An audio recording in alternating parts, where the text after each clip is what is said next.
Good day, everyone. Welcome again to our subject Foundations of Special and Inclusive Education. This is another recorded discussion.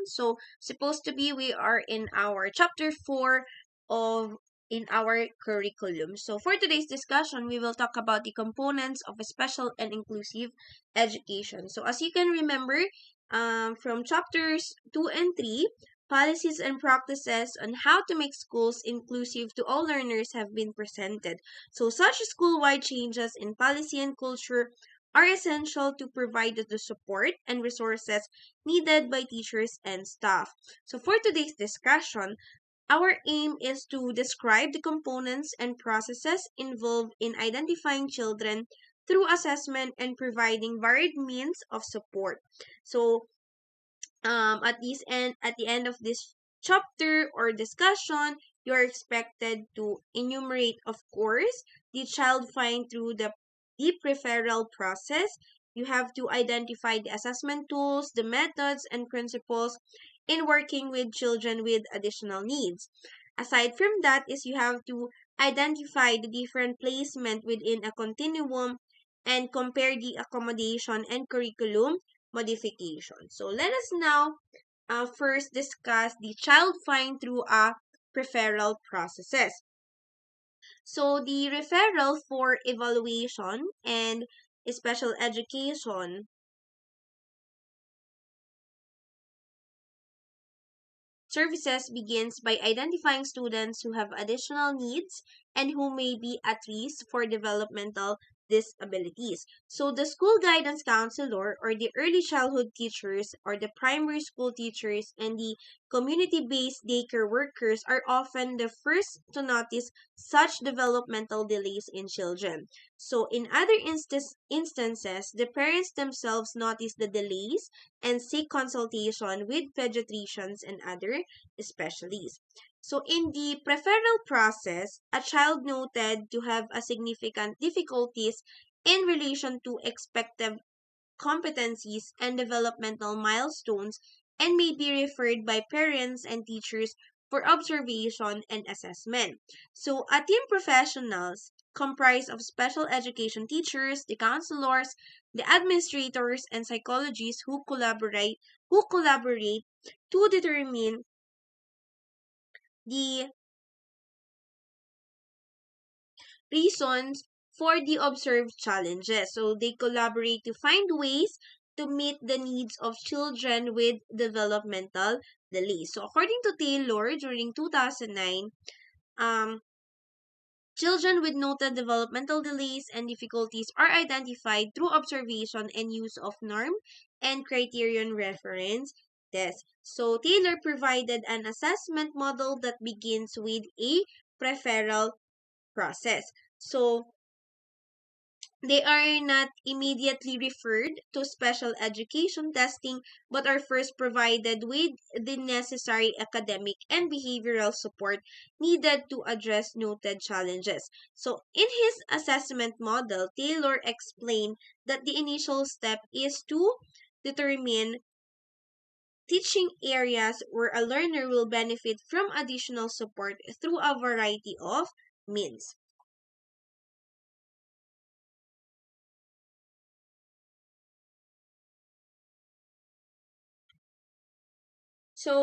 Very young students who are at risk or suspected to have additional needs may also be identified through what we call the community-based screening.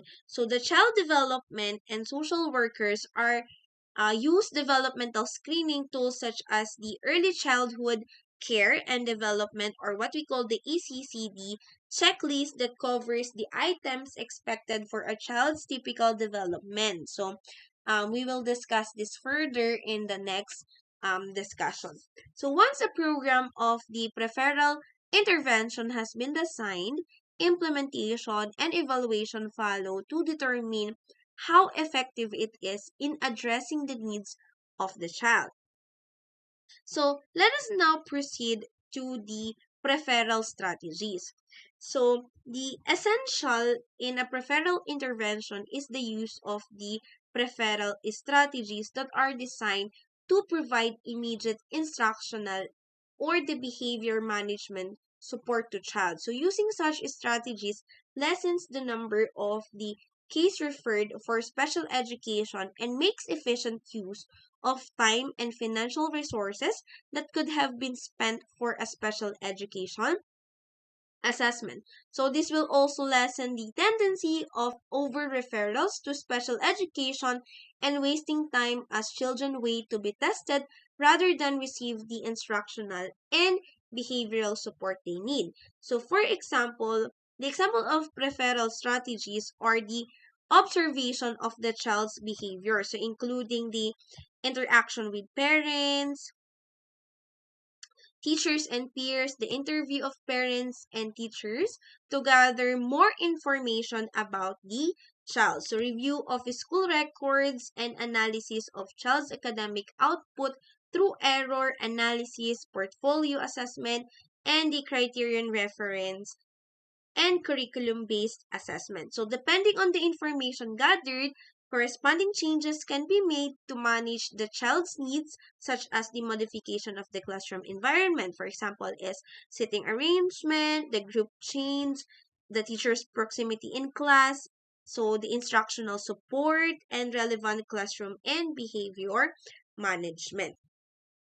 So we have here the referral process, which is first is the initial identification.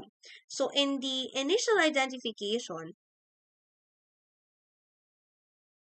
we have here the recognition of potential problems. So this is the identification of the potential problems. The parent or teacher observation. So of course, it was observed by the parent and the teacher. And review of school records, classroom observation. So of course, it must be the behavior or the potential problems must be reflected in their school records or the observation inside the classroom. Next is determination of teaching areas and strategies. So we have the small group instruction and the direct instruction. So you have to test um, whether there are problems in a teaching strategy. So you have to conduct small group instruction, and if it does not work, you have to again try the direct instruction. Next is the implementation of teaching programs. So the additional in class or after school support. So if you already identify the potential problems and you determine already if there is something wrong with the teaching strategies, you have to implement an additional in-class or after-school supports, for example, the tutorial services, and then modification of classroom environment and behavior. So you have to change or improve your classroom environment, and then modification of instruction to address potential needs. So you have also to improve or change the instruction or the teaching strategies you have. Next is the evaluation of teaching programs. So you have to determine the effectiveness of programs on learning behavior. So this is the referral process. So if despite the provision of additional support, the struggles and difficulties persist, then the child is referred to for assessment either within the school. So if such services are available or referred to a professional for further assessment, what is essential at this point is that the teachers have implemented a variety of approaches and practices to ensure that support is provided before the formal assessment. So we have here an example of scenario. So we entitled that the Carl's pre-referral process. So Miss Reyes, a third grade teacher, has always been baffled by one of her students, Carl. So she has observed that Carl is very creative.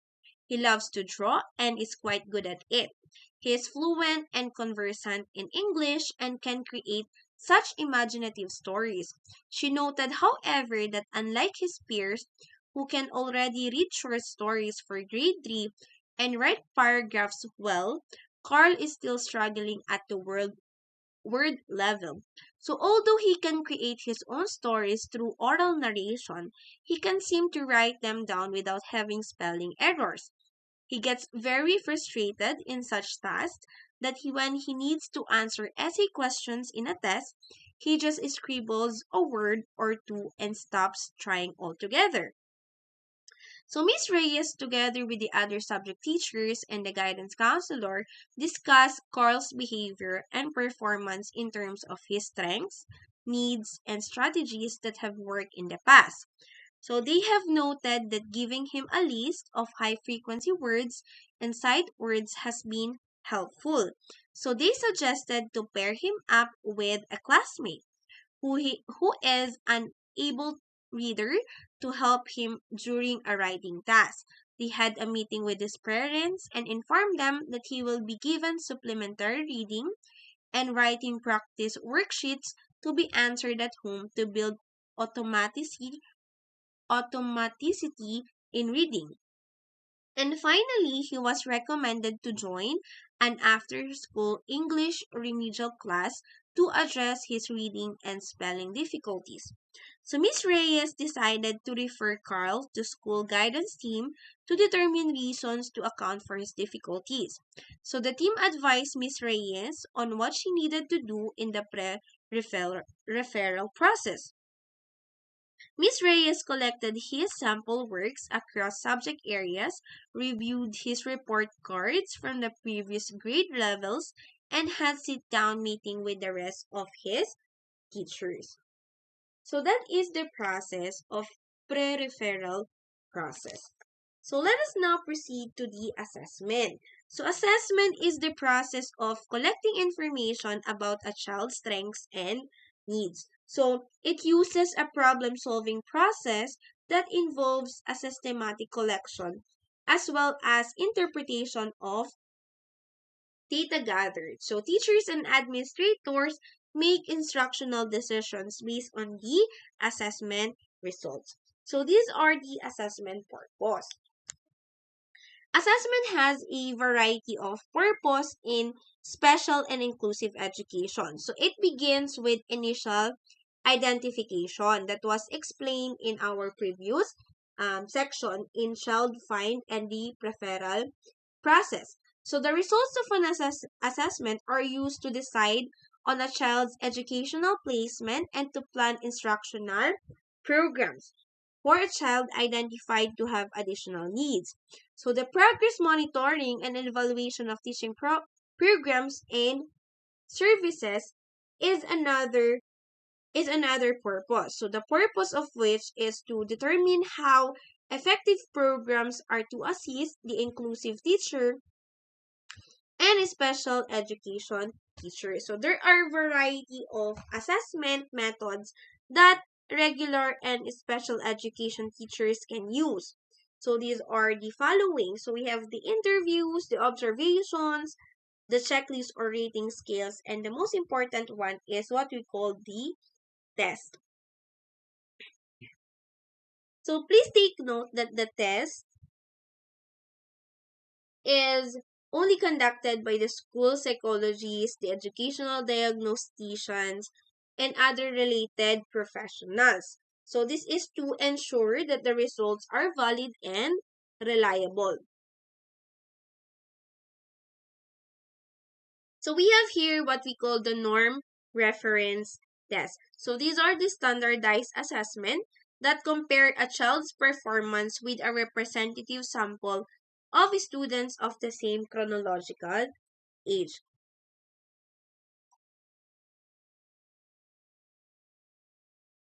So such tests are rigorously made by a team. So results are reported as percentile ranks and age and grade equivalent scores, which makes it easier for professional to determine class and individual performance. So while such quantitative reporting makes it easier to compare the test performance of children in a class. So it has its limitations in terms of use in instructional planning. So the example of this is the intelligence test or the Wechsler Intelligence Scale for students and Stanford Binet Intelligence Scale or the achievement test. So we have different achievement tests. So these are the examples of the norm reference assessment. So aside from that is we have also the criterion reference test. So this compare a child's performance based on established standards and competencies and can be used to describe a student performance. So scores are typically reported as simple numerical scores, percentage of correct responses, or what we have here, the letter grades or graphic scores report.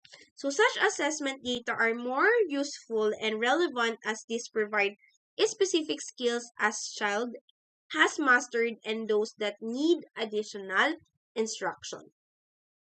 So we have also here the informal assessment. So professionals also use informal or non-standardized assessment, so which are considered more authentic and thus can be used primarily to describe performance and inform instruction.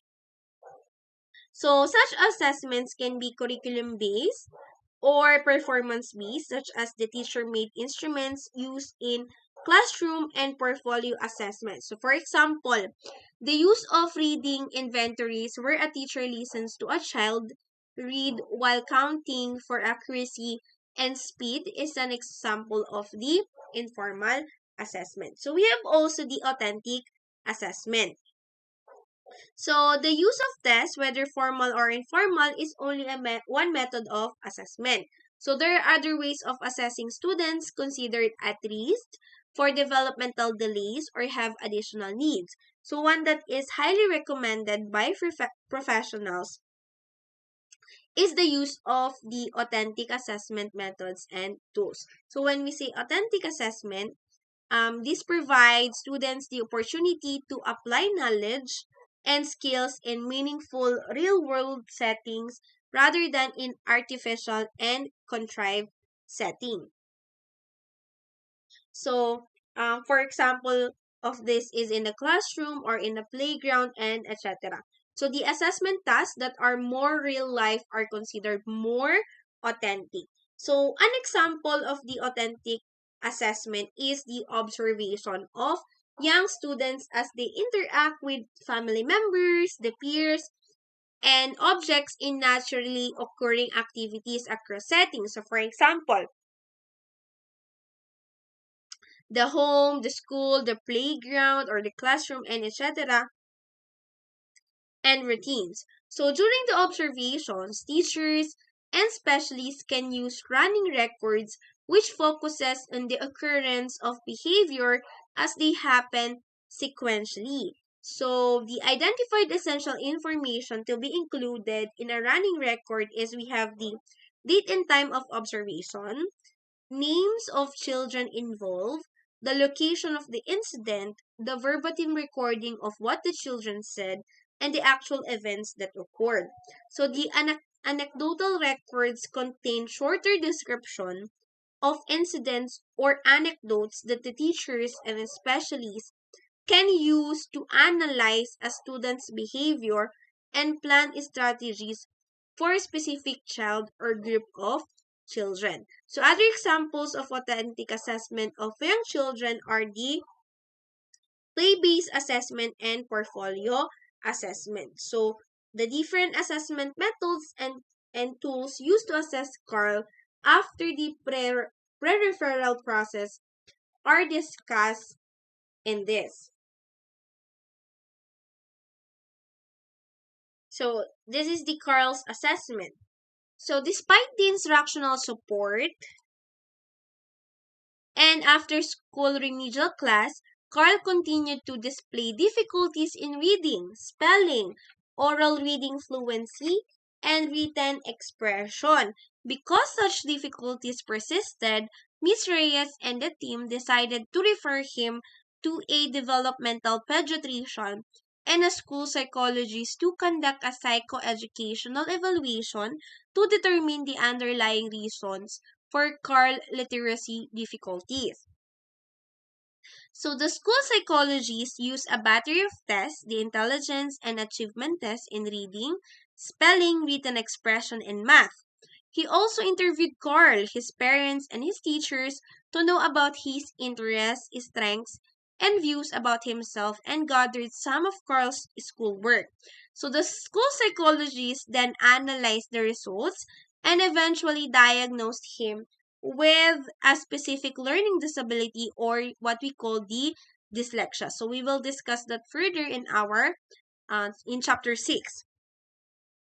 So this is the Carl's current grade level, so grade 3.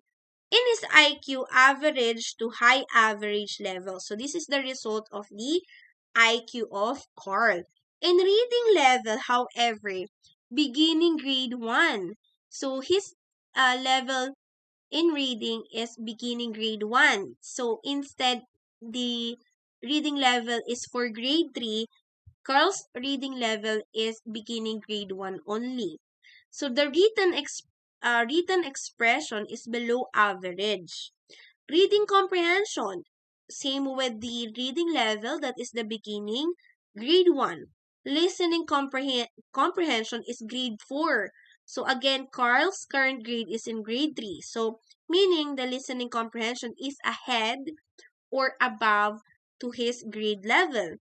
The math is average. So based on this clinical diagnosis, instructional decisions were made to determine the appropriate placement for Carl. So let's proceed with assessment principles. So the assessment practices should be anchored on principles as provided by the Division for Early Childhood of the Council for Exceptional Student. So the child and family-centered practices and use of genuine and meaningful communication that adhere to ethical and legal practices are the recommendations provided by the DEC or the Division for Early Childhood of the Council for Exceptional Student. So we have also the application of individualized and appropriate process. So we have the use of genuine, meaningful communication as well. So these are the assessment principles that are mandated by the DEC or the Division of Early Childhood. So let's proceed to the placement. So the placement assessment results are used to decide a child's appropriate education placement within a continuum from the least to most restrictive settings.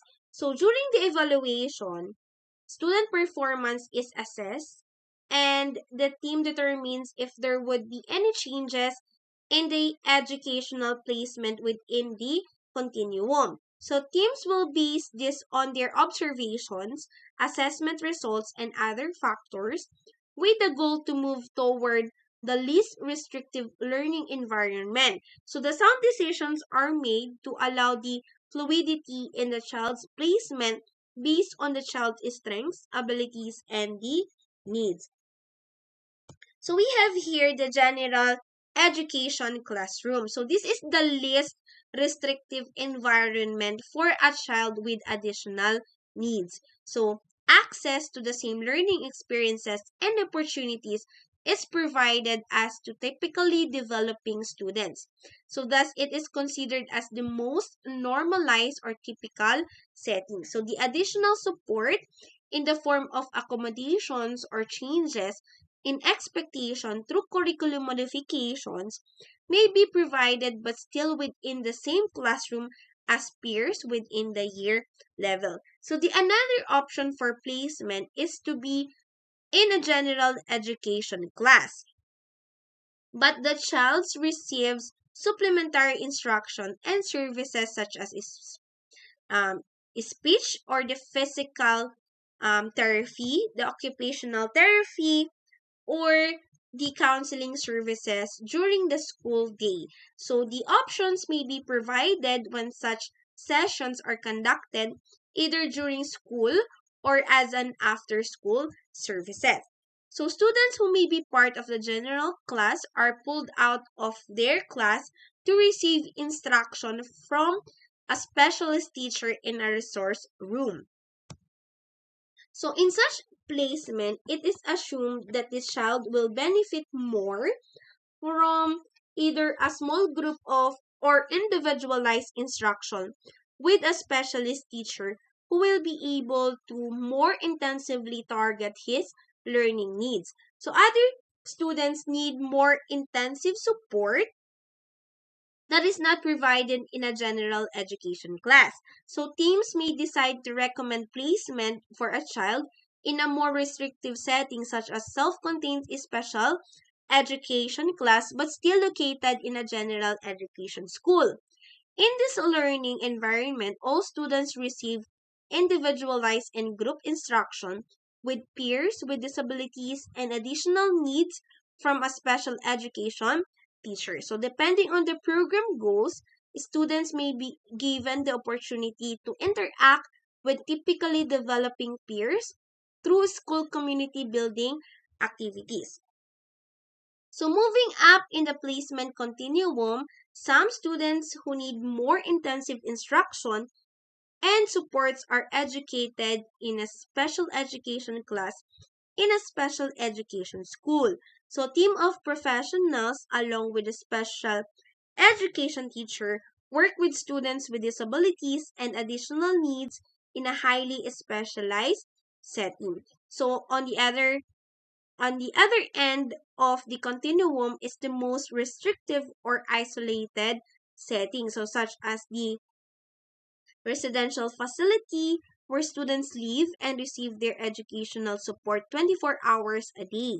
So finally, children with multiple disabilities, often of the severe kind, are provided with home or hospital-based programs to manage their medical condition and learn as much as they could. So, inclusive education espouses that all students, to the maximum extent possible, is provided access to general education classroom with the provision of support to remove barriers to enable success. So, we have here the educational placement options. So, in here, we have the home hospital program. So let us now proceed to the lower part, which is the general education class with modification. So this happened inside the classroom. So you just have to modify the classroom or the class strategies or the teaching strategies. In general education class with related services, so in here you have to modify your teaching strategies, the curriculum, and etc. You have to add another services. So, for example, the after school services. Next is the general education class. So, this is the inclusion or co-taught with the special education teacher. So, again, this is a supplementary efforts from the special education teacher. Next is the self-contained special education class in a general education. So you put the children in a special education classroom. Next is the special education class in a special education. So in a self-contained special education, you provided the children or the students with additional supports, but the students remains inside the regular classroom. While on a special education class in a special education, you put the you put the students in a special education class. So residential facility and the home hospital program. So when we see residential facility, that includes the facility that provides the teaching in a special education. So these are the educational placement options.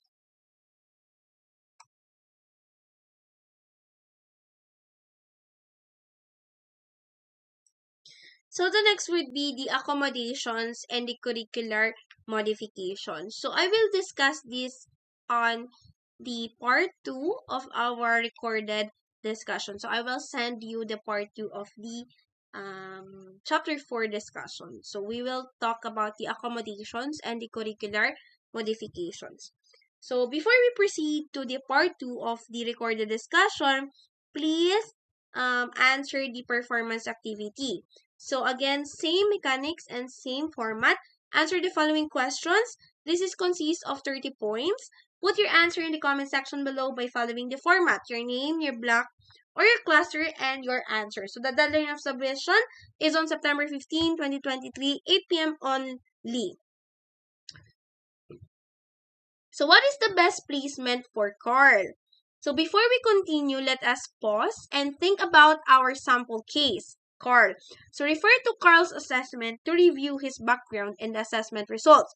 Number one question is, what do you think is the best placement for him?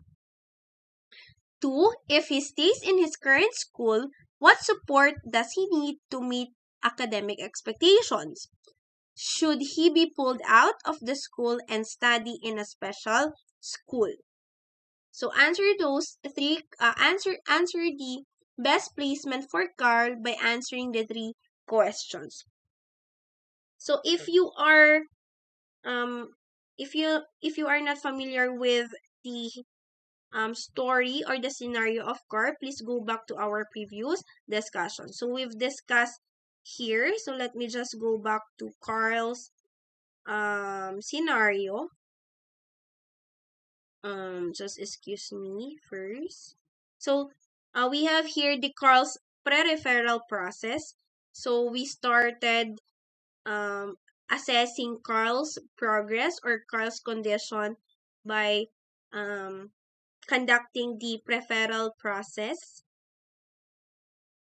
And then after that referral process, we proceed the Carl's assessment. So this is the assessment of Carl's condition. And then